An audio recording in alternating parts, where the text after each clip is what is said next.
नमस्कार साथियों।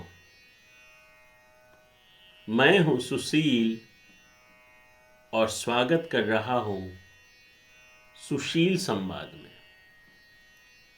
साथियों, एक बार पुनः उपस्थित हूं और आज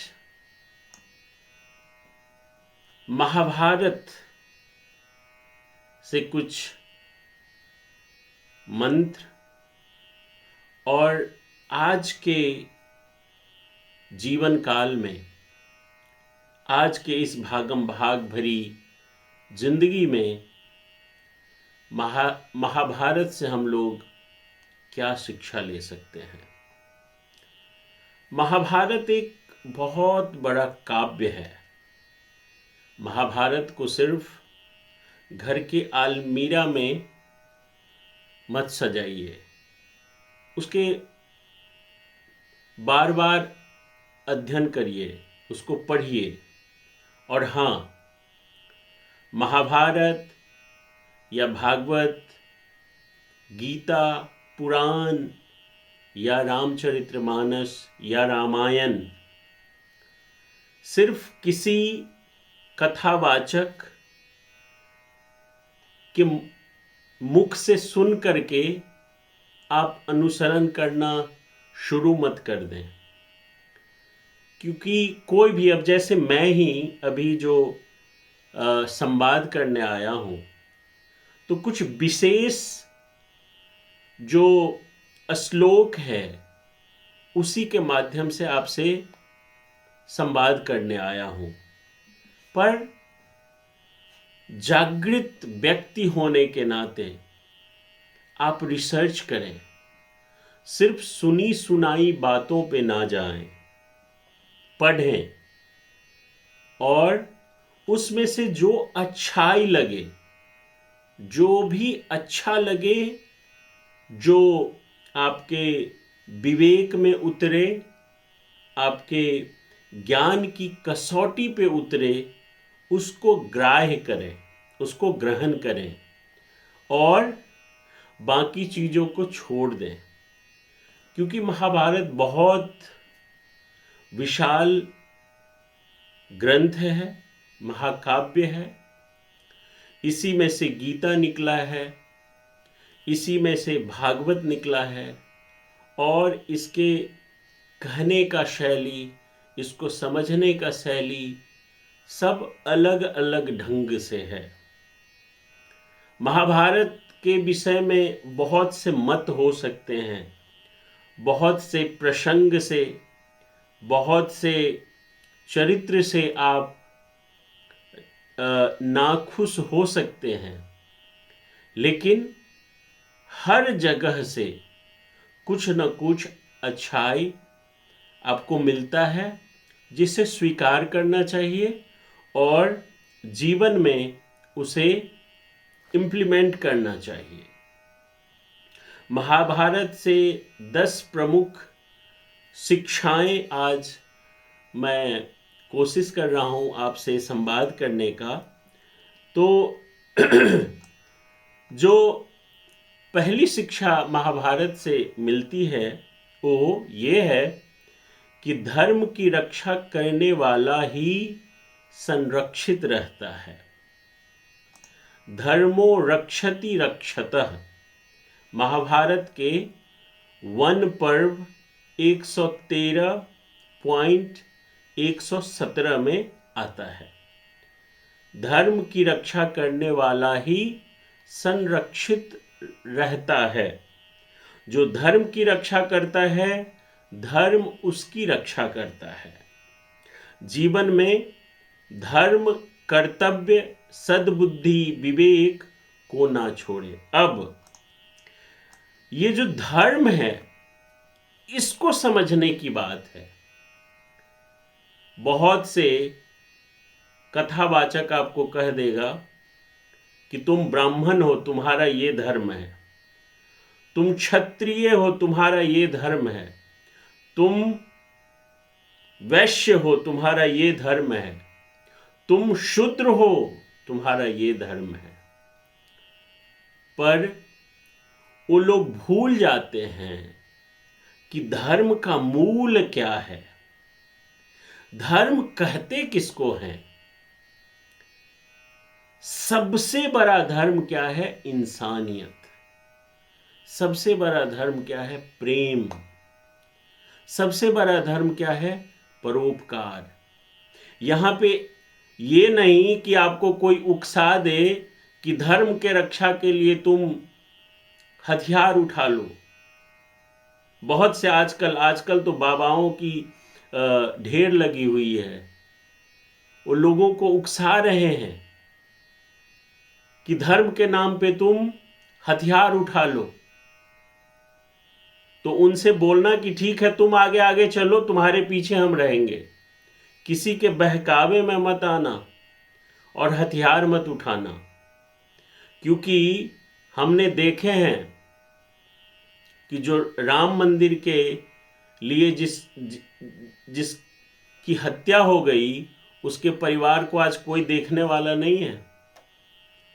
तो धर्म इंसानियत के लिए जियो, धर्म परोपकार के लिए जियो, धर्म अपने आप को गढ़ने के लिए जियो। ये तब कहा गया है धर्मो रक्षति रक्षतः।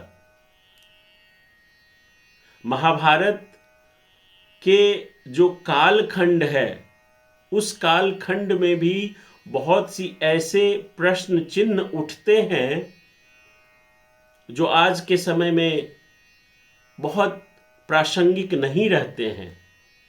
इसलिए जीवन में धर्म, कर्तव्य, सद्बुद्धि, विवेक को ना छोड़ें। सबसे बड़ा धर्म क्या है आपका, उसको आप समझिए। जिस दिन आप ये समझ जाएंगे कि आपका सबसे बड़ा धर्म क्या है, तब आप उसको बचाने लगेंगे और वही चीज आपको हमेशा बचाता रहेगा। समझ रहे हैं ना? तो धर्म की रक्षा करने वाला ही संरक्षित रहता है। अधर्म का अंत निश्चित है। अधर्मेन जय जयतेकः कालेना भिप्लक्षते। महाभारत उद्योग पर्व 37.6। अधर्म से मिली जीत कुछ समय के लिए होती है, अंत में उसका नाश हो जाता है। अधर्म से कोई जीत लेगा किसी चीज को, कुछ समय के लिए वो ठहर सकता है, लेकिन हमेशा नहीं। गलत मार्ग पर सफलता टिकाऊ नहीं होता। इसलिए साथियों, अधर्म का अंत निश्चित होता है। आपके जीवन में बहुत से ऐसे समय आते होंगे, आप देखते होंगे कि जो लोग अधर्म कर रहा है उसको तत्काल बेनिफिट्स हो रहे हैं, हर जगह कामयाबी मिल रहा है। आपको तकलीफ भी होता होगा कि हम धर्म के रास्ते पे चल रहे हैं, हम सत्य के रास्ते पे चल रहे हैं, फिर भी हमारे साथ अच्छा नहीं हो रहा है, और जो अधर्म के रास्ते पे चल रहा है उसके साथ इतना अच्छा कैसे हो रहा है। तो अपने आप को सांत्वना दीजिए, अपने आप को समझाइए कि जो अधर्म के रास्ते पे चल रहा है उसको जो सफलता मिली है वो क्षणिक है। जब आपको सफलता मिलेगी तो गुंजयमान होगा, हर जगह वो सफलता डंका बजाएगी। इसीलिए अधर्म का अंत निश्चित होता है, कुछ भी हो जाए होता ही है।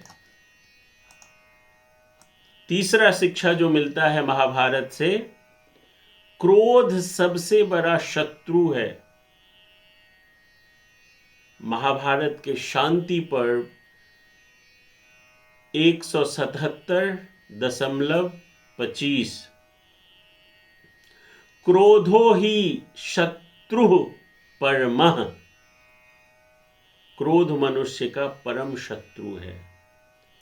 क्रोध निर्णय क्षमता नष्ट कर देता है, जैसा दुर्योधन के साथ हुआ था।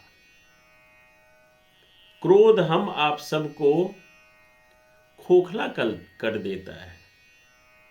क्रोध हमारे बुद्धि विवेक को नष्ट कर देता है। क्रोध हमारे ज्ञान को, क्रोध हमारे सोचने की शक्ति को नष्ट कर देता है। इसीलिए कहा गया है कि क्रोधो ही शत्रु परमः, परम शत्रु है क्रोध, सबसे बड़ा शत्रु है, सबसे विशाल शत्रु है क्रोध। और चौथा शिक्षा क्या मिलता है? सत्य सर्वोच्चम है। सत्य सर्वोच्चम है। सत्यं ही परम ब्रह्म, सत्य को ब्रह्म कहा गया है। सत्यं ही परमं ब्रह्म। महाभारत शांति पर्व 162.16 सत्य ही श्रेष्ठ और दिव्य है। भीष्म, युधिष्ठिर, विदुर सभी ने जीवन में सत्य को सर्वोपरि रखा। अगर सत्य इनके जीवन में नहीं होता तो ये भी नष्ट हो जाते हैं, इनकी कृति भी नष्ट हो जाती है। लेकिन इन्होंने जीवन में सत्य को स्थान दिया। अभी के एक संत हैं मुरारी बापू जी, वो अपने हर एक कथा में सत्य, प्रेम, करुणा की बात करते हैं। और इस सूत्र को, सत्य, प्रेम, करुणा को आप किसी भी ढंग से अपने जीवन में व्यवस्थित कर सकते हैं। सत्य क्या है? माता पिता। प्रेम क्या है? आपके समकक्ष पत्नी, आपकी बहन, आपका भाई। और करुणा क्या है? आपसे जो छोटे हैं, आपका बच्चा, आपका छोटा भाई। ये रिश्तों में अगर हम इस चीज को संजो पाए तो यही धर्म है।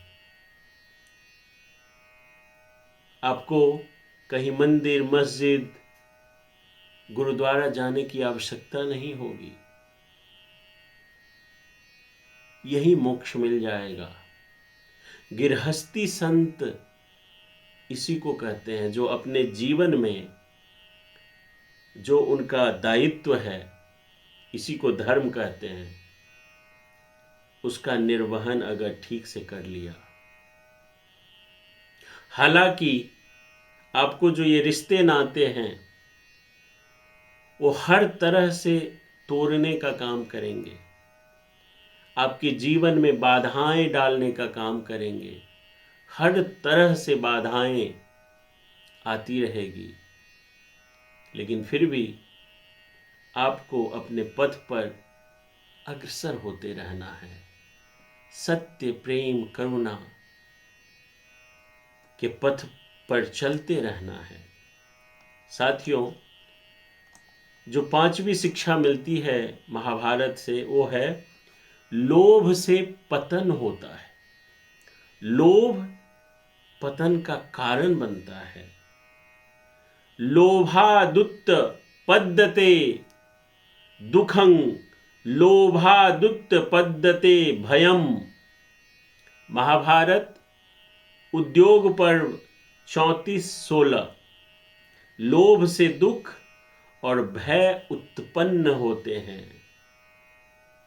साथियों, ये जितने पुलिस अफसर्स, जितने ये सीआईडी वाले होते हैं, वो जब किसी को पकड़ते हैं ना पूछताछ के लिए, तो कैसे वो पता कर लेते कि हाँ इसी ने ये गुनाह किया है, इसी ने ये दोष, ये क्राइम किया है। आप कितना भी बनावटी बन जाइए, कितना भी बनावटी आप अपना आचरण कर लीजिए, जो आपका स्वरूप है वो बाहर आ ही जाता है, और पूछताछ में सब कुछ बाहर आ जाता है। लोभ से पतन होता है। लोभ अगर आपको अत्यधिक हो जाए तो हर एक जीवन के हर एक फैसले में आपको पतन की ओर लेता जाएगा। इसीलिए कहा गया है, काम क्रोध मद लोभ अहंकार, जिसने इसको जीत लिया वो कुछ भी जीत सकता है। उसके लिए कुछ भी जीतना आसान हो जाता है साथियों। छठा शिक्षा जो महाभारत से मिलता है, क्षमा शक्ति है, कमजोरी नहीं। अगर आज आप किसी को क्षमा कर दे रहे हैं, भले दूसरा आदमी आपको कमजोर समझ रहा है, कोई बात नहीं, समझने दीजिए, लेकिन ये कमजोरी नहीं है। कमजोर व्यक्ति क्षमा नहीं कर सकता। कमजोर व्यक्ति क्षमा नहीं कर सकता। जो क्षमा करते हैं वो बहुत बलवान होते हैं, अंदर से बहुत पुष्ट होते हैं, बहुत बड़े साधक होते हैं।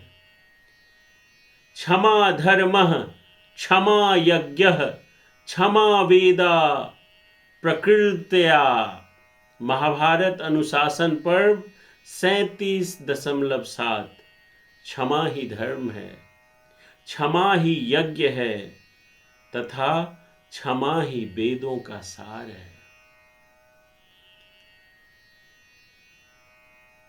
क्षमा ही वेदों का सार है, क्षमा ही धर्म है, क्षमा ही यज्ञ है। इसीलिए कहा गया है कि संतों और महंतों को क्षमाशील होना चाहिए। जिसमें ये क्षमा करने की प्रवृत्ति आ गई, वो समझिए सबसे बड़े महान संत हैं। सातवां जो शिक्षा मिलती है वो संदेह मनुष्य को कमजोर करता है। संदेहो हृदि वर्तेत यदि कर्म च न सिद्ध्यति। महाभारत शांति पर्व 298.4। हृदय में संदेह रहे तो कर्म सिद्ध नहीं होते। आत्मविश्वास ही सफलता की कुंजी है, और संदेह मनुष्य को कमजोर करता है। साथियों, आजकल हर जगह ज्यादातर हम लोग शादी विवाह के बंधन में देखते हैं कि लोग लव मैरिज या अरेंज मैरिज करते हैं।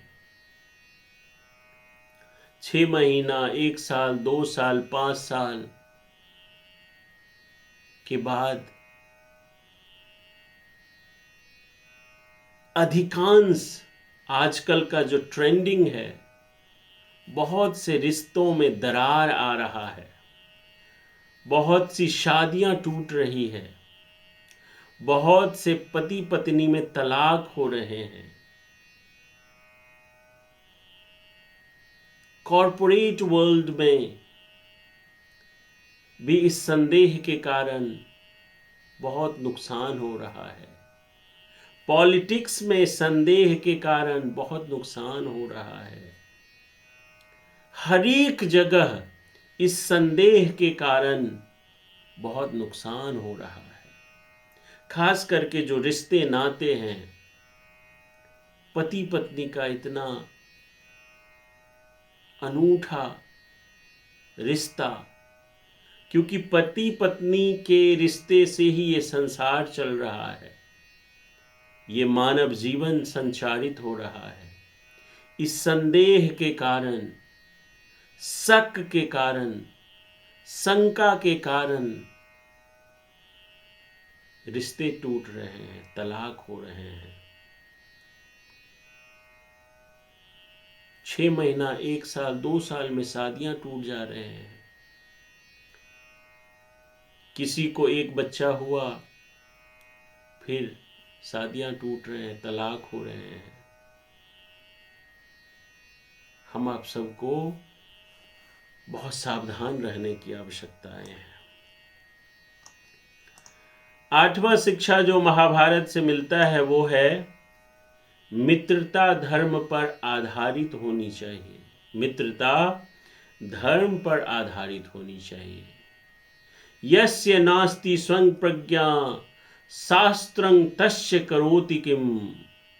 महाभारत उद्योग पर्व 35.26। यस्य नास्ति स्वं प्रज्ञा शास्त्र तस्य करोति किम।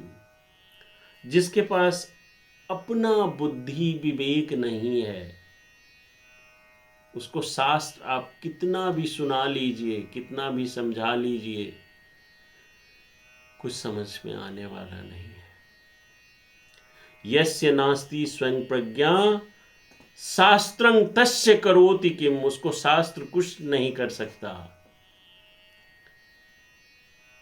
जिसके पास विवेक नहीं, उसे शास्त्र भी नहीं बचा सकते।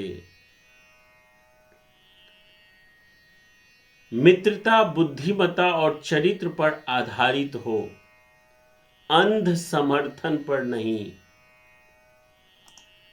दुर्योधन कर्ण मैत्री का संकेत करते हुए ये कहा गया है कि यस्य नास्ति स्वयं प्रज्ञा शास्त्रं तस्य करोति किम। अपना बुद्धि विवेक तो कर्ण को लगाना चाहिए था ना, अंध भक्ति नहीं करनी चाहिए थी। आजकल जैसे राष्ट्र में कहा जाता है कि वो अंधभक्त हो गया है। अंधभक्त हो जाना बहुत बड़ी विडंबना होती है, चाहे वो किसी राजनेता के लिए हो, किसी धर्म के लिए हो, किसी गुरु के लिए हो।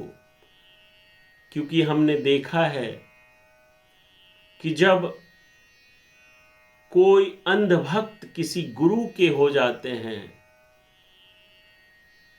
मान लीजिए किसी का पिता किसी गुरु का अंधभक्त है, अब अगर उसके बच्चे, उसके बेटे बेटियां को उस गुरु का कुछ बुराई भी दिख रहा है ना, तो उसका पिता सुनना नहीं चाहेगा। यही कारण हुआ था आशाराम बापू के साथ। बहुत से लोग अनुयायी हो गए थे, और जब उनकी बेटियां, उनके बच्चे उनके शिविर में या छात्रावास में पढ़ने गए, जब उसमें से कुछ लोग अपने माता पिता को समझा भी रहे थे कि यहाँ पे इस तरह की बातें हो रही हैं या गुरु इस तरह से कर रहे हैं, तो उनके माता पिता स्वीकार नहीं किया। क्यों? क्योंकि वो अंधभक्त हो गए थे। साथियों, हम सबको अंधभक्ति से बचनी चाहिए, चाहे वो राजनीति हो, धर्म हो, परिवार हो, कोई भी क्षेत्र हो। अंधभक्ति कैसे कर्ण दुर्योधन पे अंध भक्त की तरह उसको विश्वास करने लगा, अपना ज्ञान अपना विवेक नहीं लगाया। अगर वो अपना विवेक लगा लेता तो उससे बड़ा धनुर्धर कोई था ही नहीं। तो हमेशा अंधभक्ति, अंध समर्थन से बचना चाहिए। आज क्या हो रहा है देश में, हम सब लोग अंधभक्त हो गए हैं। मोदी जी ने जो बोल दिया वो प्रमाण है। मोदी जी ने जो बोल दिया वो एकदम अंडरलाइन हो गई। चाहे शिक्षा हो, रोजगार हो, महंगाई हो, उस पे कोई बात नहीं होगी, उसके तरफ कोई ध्यान नहीं जाएगा। हम सब लोग अंधभक्त हैं। पहले अगर पेट्रोल 65-66 रुपये था तब भी महंगाई की बहुत वो थी। आज अगर 100 के पार हैं फिर भी कोई दिक्कत नहीं। क्यों? क्योंकि हम सब लोग अंधभक्त हो गए हैं। तो हम सबको अंध समर्थक, अंधभक्ति से बाहर निकलनी चाहिए। ये शिक्षा हमें महाभारत से मिल रही है। समय सबसे बड़ा गुरु है। कालो ही दुरति कर्मः, महाभारत उद्योग पर्व 142.8। काल को कोई नहीं टाल सकता। समय उचित होने पर ही कार्य सफल होता है। कृष्ण ने यही सिखाया है। कालो ही दुरति कर्मः, काल को कोई टाल नहीं सकता। इसीलिए प्रयत्न करते रहिए। लेकिन अगर जिंदगी में सफलता नहीं मिलती है तो हड़बड़ाइए नहीं। ये संकेत उस समय के लिए है। कई बार हम लोग एग्जाम की तैयारी करते हैं, सफलता नहीं मिलती है, हम हतोत्साहित हो जाते हैं। महाभारत से ये शिक्षा मिलती है कि हमें हतोत्साहित नहीं होना चाहिए। हमें कर्तव्य करते रहना है। सही समय पर आपको सफलता जरूर प्राप्त होगी। और अंत में 10वां शिक्षा जो महाभारत से मिलती है वो है अहंकार विनाश का कारण है। अहंकारो विनाशाय, महाभारत शांति पर्व 90.24। अहंकार विनाश का कारण बनता है। दुर्योधन, शकुनी, कर्ण, सभी का पतन अहंकार का ही परिणाम था। तो साथियों, हम लोगों को थोड़ा ज्ञान हो जाए, थोड़ा धन हो जाए, थोड़ा रूप हो जाए। किसी को रूप का अहंकार है, किसी को धन का अहंकार है, किसी को ज्ञान का अहंकार है। अच्छा, किसी किसी को ना अपने त्याग पे भी अहंकार है। किसी किसी को महात्मा गिरी का अहंकार है। किसी किसी को साधु बनने का अहंकार है कि हम साधक हो गए हैं। तो हर एक क्षण, हर एक पल ध्यान में रहना चाहिए कि हम कहीं अहंकारी तो नहीं हो रहे हैं, अहंकार के चपेट पे तो नहीं आ रहे हैं। साथियों, महाभारत के 10 प्रमुख शिक्षाएं, ये संवाद आप लोगों को कैसा लगा कमेंट करके ज़रूर बताएं। मिलते हैं किसी और एपिसोड में। तब तक के लिए बहुत बहुत आभार।